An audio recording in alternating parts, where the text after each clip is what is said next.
मैं doctor PK. Verma आप सभी शिक्षक बंधुओं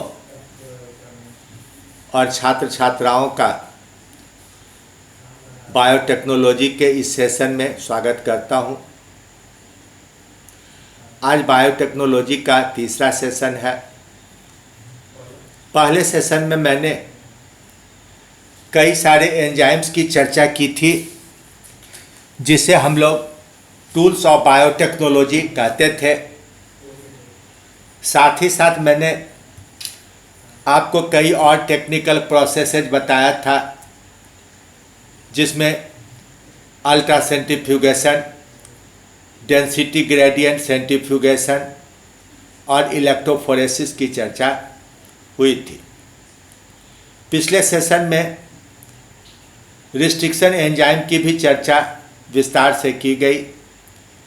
अब इस सेशन में हम लोग देखें कि किस विधि से कैसे पहले डीएनए को और फिर डीएनए से किसी जीन को पृथक किया जाता है, आइसोलेट किया जाता है। तो जीन के आइसोलेशन के पहले आपको यह जानना होगा कि कौन सा जीन को निकालना है, किस जीन की खोज करना है। आपके पास बहुत सारे प्लांट हैं जिनके अच्छे बुरे लक्षण आप जान रहे हैं। कई सारे पालतू जीव हैं। खुद आदमी भी बहुत सारे ऐसे हैं जिनमें कोई न कोई जेनेटिक प्रॉब्लम है। तो पहले आपको प्रॉब्लम पहचानना होगा और तब ये पता करना होगा कि उस प्रॉब्लम को दूर करने के लिए अच्छा जीन किस वैरायटी या किस ऑर्गेनिज्म के पास है। तो इसके लिए आपको दुनिया के विभिन्न क्षेत्रों में होने वाले जेनेटिक एक्सपेरिमेंट का इंफॉर्मेशन होना चाहिए। आज जब इंफॉर्मेशन टेक्नोलॉजी काफ़ी विकसित हो चुका है, तो इसकी जानकारी कठिन नहीं है। एक उदाहरण के रूप में हम लोग लें तो भागलपुर और बांका क्षेत्र में कतरनी नामक एक चावल होता है। यह आकार में छोटा है, लेकिन इसका बहुत ही मिठास युक्त स्वाद और खूबसूरत सुगंध है। जबकि बासमती नाम के प्रसिद्ध चावल में दाने में लंबाई तो अच्छी है, काफ़ी है, लेकिन इसका स्वाद थोड़ा रूखा और इसमें कोई खास सुगंध भी नहीं है। तो अगर बासमती का लंबाई कतरनी में मिल जाए या कतरनी का सुगंध बासमती में चला जाए, तो दोनों का वैरायटी इम्प्रूव कर जाएगा। तो इसलिए आपको ये जानना होगा कि स्वाद का और सुगंध का जीन कहाँ है और लंबाई का जीन कहाँ है। तो यह बिना जेनेटिक स्टडी के पता नहीं चलता है। बहुत सारे वैज्ञानिक दुनिया के हैं जो विभिन्न प्लांट और एनिमल्स पर लिंकेज ग्रुप का स्टडी कर रहे हैं। उनका जीनोम तैयार किया जा रहा है, उससे आपको यह इंफॉर्मेशन मिल जाता है। आदमी के अंदर भी कई सारी बीमारियां होती हैं जो जेनेटिक डिजीज है। किसी हार्मोन की कमी होती है, किसी एंजाइम की कमी होती है, जिसके कारण बीमारियां या कमज़ोर लक्षणों की उत्पत्ति होती है। तो आपको आदमी के अंदर पाए जाने वाले विभिन्न हार्मोन, विभिन्न एंजाइम्स इत्यादि को बनाने वाले जीन का लोकेशन भी जानना होगा, अगर आप आदमी पर काम करना चाहते हैं तो। हालांकि आदमी के जीन्स का लगभग पूरा लिस्ट ह्यूमन जीनोम प्रोजेक्ट में तैयार किया गया। डॉक्टर जेसी वेंटर उसके एक लीडिंग वैज्ञानिक थे, उससे काफ़ी इन्फॉर्मेशन मिल सकता है। इसी तरह विभिन्न पौधे पर भी काम किए गए हैं। अब हमको जीन का लोकेशन मान लिया पता है, उदाहरण के लिए मान लीजिए कि 5वें क्रोमोसोम पर कोई एक जीन पाया जा रहा है, तो हम उसे कैसे आइसोलेट करेंगे, कैसे निकालेंगे? तो जो यूकैरियोट होते हैं, चाहे प्लांट हो या एनिमल हो, उसमें कई सारे क्रोमोसोम होते हैं, कुछ बड़े कुछ छोटे क्रोमोसोम। इन्हें घटती हुई लंबाई के हिसाब से सजाया जाता है और नंबर दिया जाता है। तो क्रोमोसोम नंबर 1 सबसे बड़ा और अंतिम क्रोमोसोम सबसे छोटा होता है। इसी हिसाब से डीएनए भी पहले क्रोमोसोम का सबसे बड़ा और भारी और अंतिम क्रोमोसोम का डीएनए सबसे छोटा और हल्का होगा। अब आप एक ऐसे टिश्यू को चुने जिसमें लगातार सेल डिवीजन हो रहा है। तो प्लांट में मेरिस्टेमेटिक टिश्यू एक्सिलरी बड में, एपिकल बड में, रूट टिप में या लीफ टिप में पाया जाता है। एक्सिलरी बड और एपिकल बड में ये काफ़ी मात्रा में मिलते हैं, उन्हें जमा किया जाता है। या एनिमल हो तो उसका लीवर में, बोन मैरो में सेल डिवीजन का रेट बहुत अधिक है। अब इन्हें अधिक से अधिक मात्रा में प्राप्त कर शीशे के बने खरल मुसल में पहले सलाइन डालकर खूब महीन पीसा जाता है। पीसने के बाद थोड़ी मात्रा में उसमें अगर प्लांट टिश्यू है तो सेलुलेज और प्रोटीएज मिलाकर फिर पीसते हैं। एनिमल है तो सेलुलेज की ज़रूरत नहीं है, प्रोटीएज मिला के पीस सकते हैं। इससे प्रोटीन और कार्बोहाइड्रेट डाइजेस्ट हो जाएंगे।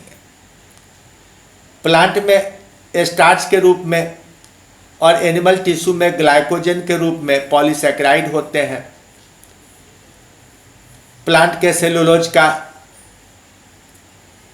डाइजेशन आप अल्फा और बीटा एमाइलेज की मदद से करते हैं। स्टार्च को भी आप अल्फा एमाइलेज की मदद से डाइजेस्ट करते हैं। ग्लाइकोजन भी अल्फा एमाइलेज से डाइजेस्ट होता है।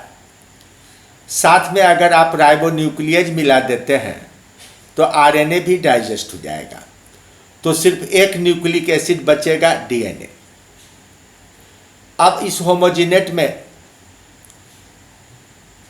65% परक्लोरिक एसिड मिलाकर फिर से उसको ग्राइंडिंग करेंगे। इससे अगर एसिड वार्म हो तो वह डीएनए को आसानी से डिजॉल्व कर लेगा और पीसने पर जो भाग पिसाया नहीं है, टिश्यू डेब्रिड है, कचरा है, उसको अलग करने के लिए उस पूरे मिक्सचर को 3000 से 5000 रोटेशन पर मिनट पर सेंट्रीफ्यूज कर देंगे। तो कचरा नीचे पेंदे में चला जाएगा और ऊपर साफ सॉल्यूशन में, जिसे सुपरनेटेंट कहते हैं, उसमें डीएनए रहेगा।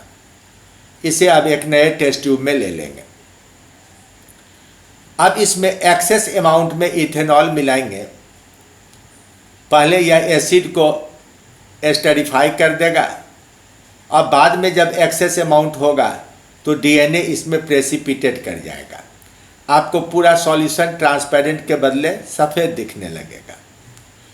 अब इसे 12000 से 15000 रोटेशन पर मिनट पर 1 घंटे से अधिक सेंट्रीफ्यूज करेंगे तो सारा डीएनए ट्यूब के पेंदे में जाकर जमा हो जाएगा। ऊपर के सुपरनेटेंट को फेंक देंगे।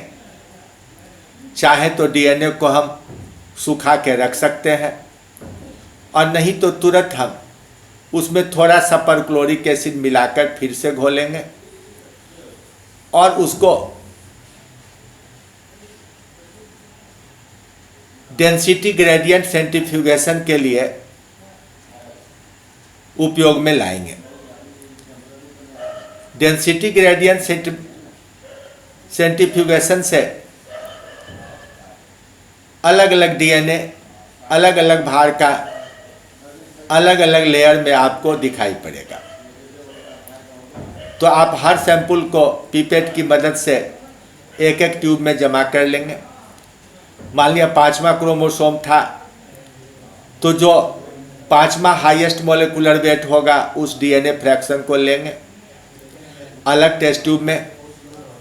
अब उसमें 1-2 रिस्ट्रिक्शन एंजाइम मिला के डाइजेस्ट कराएंगे।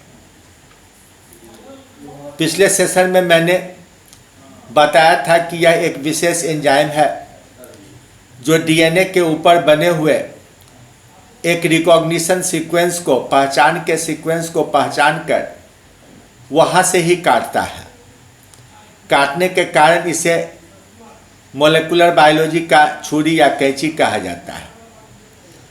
मैंने ये बताया था कि आर्बर नाम के वैज्ञानिक ने सबसे पहले इस्चेरिचिया कोलाई में देखा कि उनमें वायरस के प्रति काफ़ी प्रतिरोध क्षमता है और यह क्षमता रिस्ट्रिक्शन मॉडिफिकेशन सिस्टम के कारण है।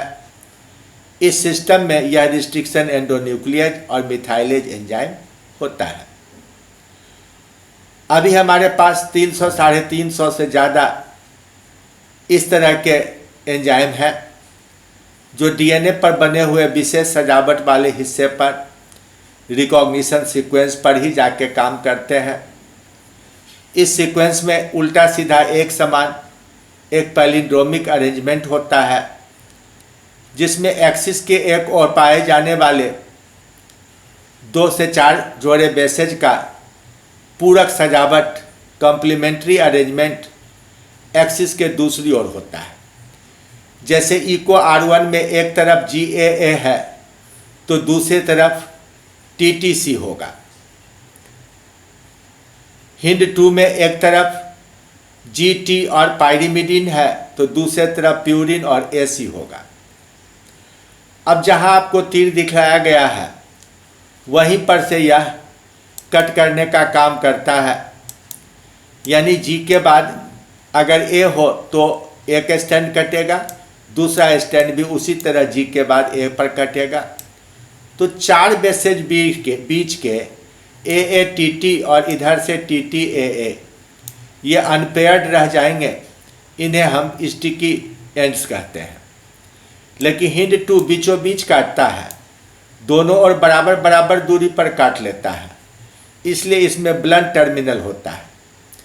तो पहले प्रकार के एंजाइम को इको R1 या कोई ऐसा एंजाइम जिसमें स्टिकी एंड हो उसी का सबसे अधिक उपयोग किया जाता है। अब इसके बाद डीएनए के बहुत सारे टुकड़े जो मिल जाएंगे तो उनको हम इलेक्ट्रोफोरेसिस के द्वारा सेपरेट करेंगे। जब हम स्लैब जेल पर अलग अलग लेन में इस डीएनए सैंपल को डालकर इलेक्ट्रोफोरेसिस करेंगे तो फिर ये टुकड़े भार के हिसाब से अलग अलग हो जाएंगे। ये कैथोड से एनोड की ओर जाएंगे। सबसे छोटा टुकड़ा सबसे आगे यानी एनोड के एकदम निकट और सबसे बड़ा टुकड़ा ओरिजिन के पास कैथोड के पास रह जाएगा। अल्ट्रावायलेट लाइट में इस तरह से वह बैंड बनाते हुए दिखेगा।